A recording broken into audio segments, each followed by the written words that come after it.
দক্ষিণ সিরিয়ার বেথ জিন্ন গ্রামে ইসরায়েলি বাহিনীর একটি রাতের অভিযানে কমপক্ষে ১৩ জন নিহত হয়েছে বলে সিরিয়ার রাষ্ট্রীয় সংবাদ মাধ্যম জানিয়েছে।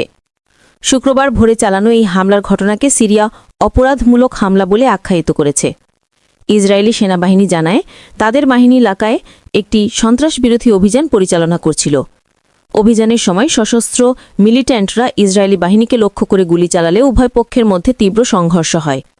ইসরায়েলের পক্ষ থেকে জানানো হয়, এই অভিযানে তাদের ৬ জন সেনা আহত হয়েছে, যার মধ্যে ৩ জনের অবস্থা গুরুতর। সিরিয়ার সরকারি দাবি, ইসরায়েলের হামলাটি ছিল সরাসরি সার্বভৌমত্ব লঙ্ঘন। নিহতদের বেশিরভাগই সাধারণ মানুষ, যার মধ্যে শিশু রয়েছে। গ্রামে বাড়িঘর ক্ষতিগ্রস্ত হয়েছে এবং বহু পরিবার এলাকা ছেড়ে পালিয়ে গেছে।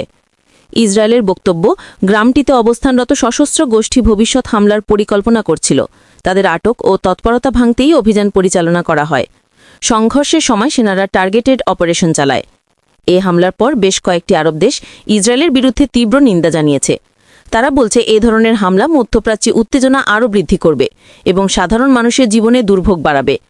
এই হামলার পর দক্ষিণ সিরিয়ায় আরও উত্তেজনা বাড়ছে। ২০২৪ সালে আসাদ সরকারের পতনের পর থেকেই অঞ্চলটি রাজনৈতিকভাবে অস্থিতিশীল।